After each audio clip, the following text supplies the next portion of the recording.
लड़ाई अभी बाकी है, यह कहते कहते ज़किया ज़ाफ़री ने दुनिया से रुखसत ले ली। जो लोग ज़किया के बारे में नहीं जानते, उन्हें यह प्रोग्राम ज़रूर देखना चाहिए और जानना चाहिए कि इस देश में, भारत में, कैसे एक महिला 20 साल से अधिक का संघर्ष करती है और अंततः हार जाती है। हम सब भारत के लोग शर्मिंदा हैं ज़किया कि आपकी लड़ाई को मुकाम तक नहीं ले जा पाए। नमस्कार दोस्तों, मैं भाषा और आप देख रहे हैं बेबाक भाषा पे 2 टूक कार्यक्रम। जिस समय देश में और मीडिया में चर्चा सिर्फ और सिर्फ बजट की है, उस समय मैं आपके साथ चर्चा कर रही हूँ ज़किया ज़ाफ़री पर, क्योंकि दरअसल ज़किया वह नाम है, वह पर्याय है कि लोकतंत्र में जो लड़ाई लड़ी जाती है इंसाफ के लिए, उसमें हम भारत के लोग अक्सर बिसरा देते हैं ज़किया ज़ाफ़री को। 86 साल की उम्र तक जिंदा रहने वाली ज़किया ज़ाफ़री, उनका बस एक सपना था कि इंसाफ की जो लड़ाई वो 2002 से लड़ रही हैं, वह कहीं तो पहुँचे। लेकिन देखिए, हम सब शर्मिंदा हैं ज़किया ज़ाफ़री, आपकी इस लड़ाई में इस भारत के किसी भी खंबे ने, भारतीय लोकतंत्र के किसी भी खंबे ने आपकी मदद नहीं की।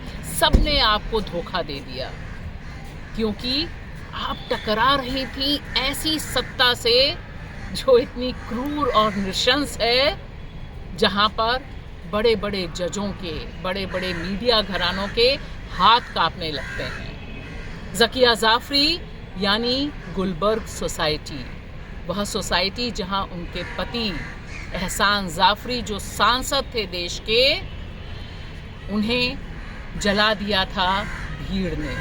2002 में जो मुसलमानों का कत्लेआम गुजरात में हुआ, उसकी जीती जागती मिसाल एहसान ज़ाफ़री का यह केस यानी गुलबर्ग सोसाइटी का केस है कि किस तरह से इंसाफ ज़मींदोज़ कर दिया जाता है, इंसाफ नहीं मिलता।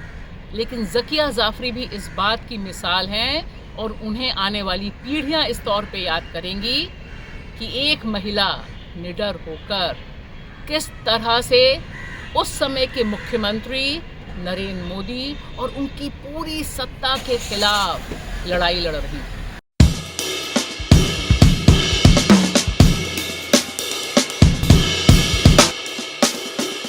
ज़किया ज़ाफ़री की आंखों के आगे उनके पति का कत्ल कर दिया गया उनके घर में, और इसे लेकर उन्होंने सिर्फ अपने लिए नहीं, दरअसल 2002 में जो एक खून से रंगी हुई लकीर खींची गई थी भारतीय लोकतंत्र के ऊपर, उसके खिलाफ जंग छेड़ी, इंसानियत के लिए, इंसाफ के लिए।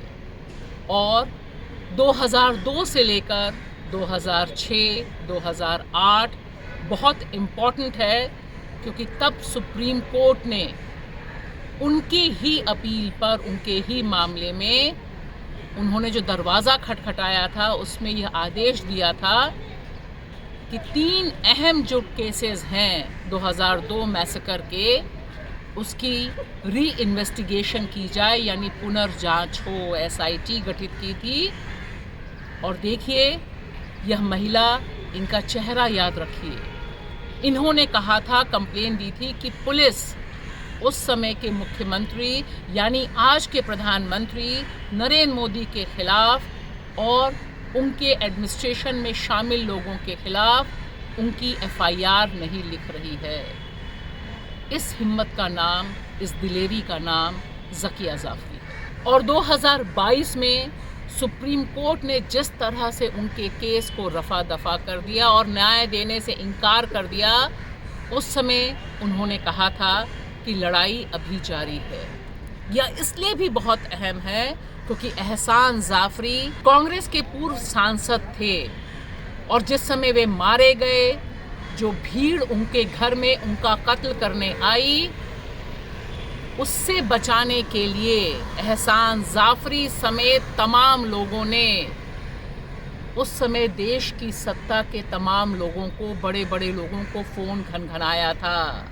गुजरात से दिल्ली फ़ोन गया था, आप सोचिए, जिसे याद कर कर, जिसे बोल कर जब भी बात हुई है ज़किया जाफ़री से, उनकी आंखें नम हुई हैं और उनका स्वर तल्ख़ हुआ था। बस एक बात साफ है, ज़किया जाफ़री हम सब शर्मिंदा हैं।